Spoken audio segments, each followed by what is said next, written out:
One of the most frustrating things about working with athlete testing data is wrangling the data before you start your analysis. Because data is going to come at you in any number of ways, and sometimes it's super clean, but most of the times it's all over the place. And then it's up to you to get the analysis right. So in this video, we're going to walk through exactly what you should do with your data before you start your analysis, so that you can start working with clean data and you can actually trust your analysis and what the output is. So let's dive into this quick workflow on how to clean your data in RStudio so you can trust your analysis every time. All right, like always, we're going to start by loading in all of the packages that we think we're going to be using in our analysis today, which we're going to do right here. Next, we're going to load in our jump file. We're working with counter movement jumps on force plates from an athlete database, so that's going to be called our jump file.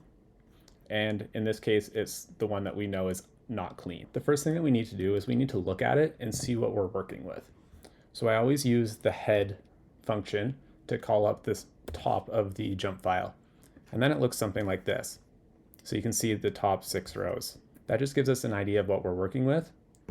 And then at the same time, I'm also going to use the string function, which is going to tell us exactly what type of data we're working with, whether it's characters, dates, numbers, etc. So now that we know what our data looks like, the first thing that I want to do is see who's in the data. What athletes are we working with? So that's going to be with this unique function, which will tell us every unique character string that's in the athlete column. And then we can call what the athlete list is. And these are going to be the 11 athletes that we're working with.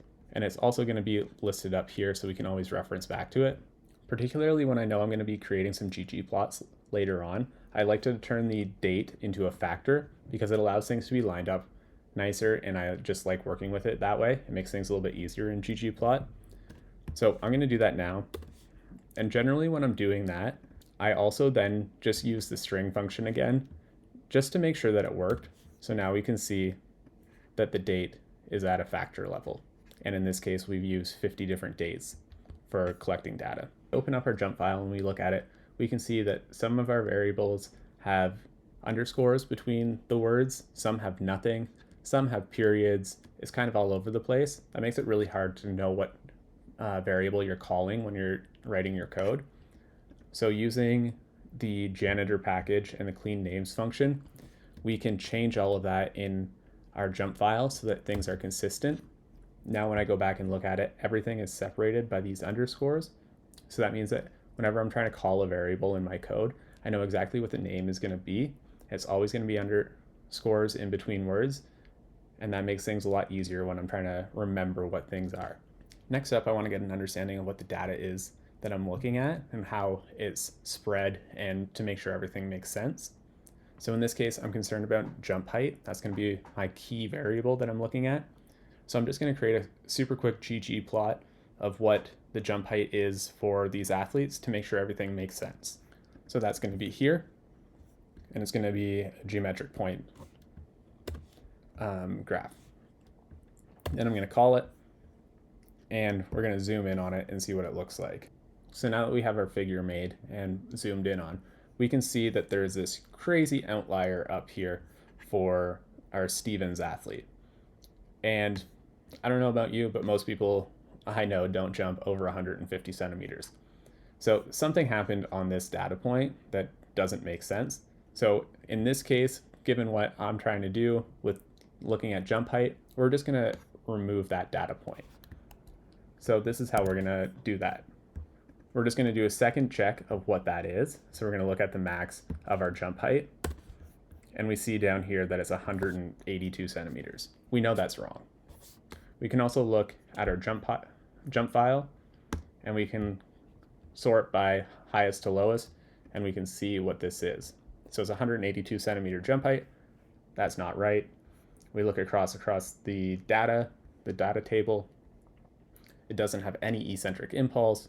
We're missing eccentric asymmetry index, and it says this athlete weighs 44 kilos.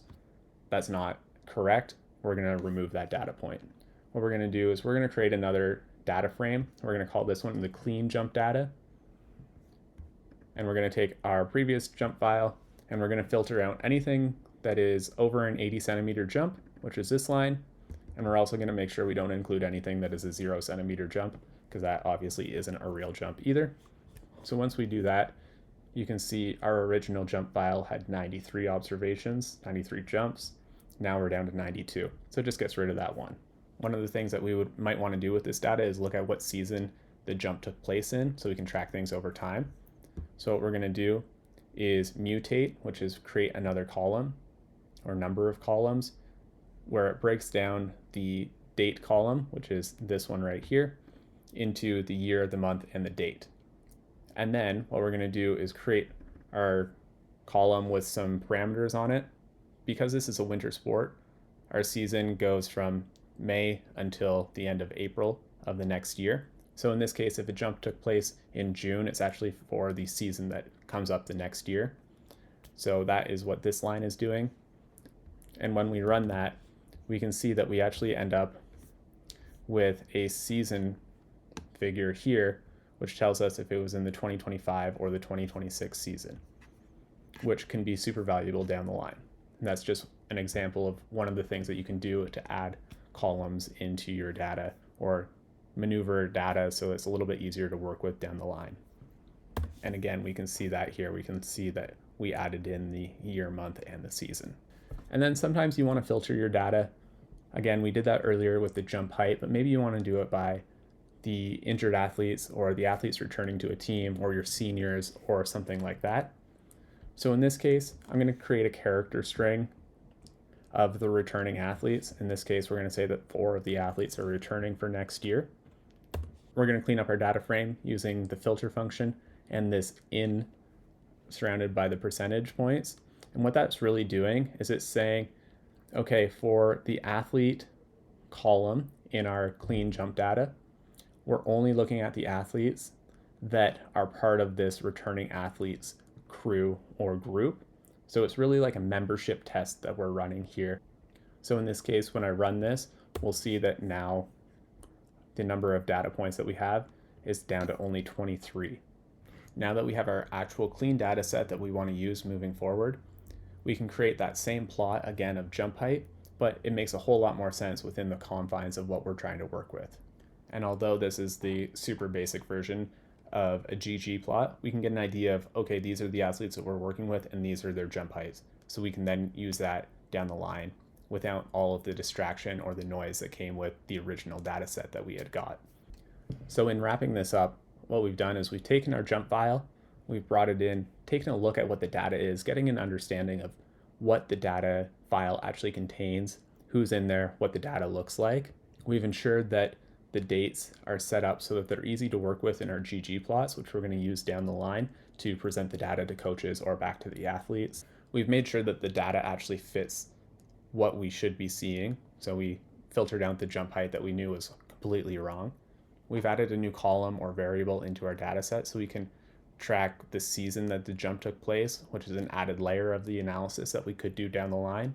And you can do that for any type of variable to be added in. And then we filtered our data so that it only contains the athletes that we're really worried about going forward. And this is a super simple, quick walkthrough of how you can go from a messy data set, understand what's in it, clean it up a little bit, and then have the actual data that you're concerned with become the data that you analyze and you look at going forward. This is going to save you with headaches of unrealistic data, people that shouldn't be in the data set, and ensuring that you're focusing on what you need to focus on to be able to make better decisions with the data that you are collecting.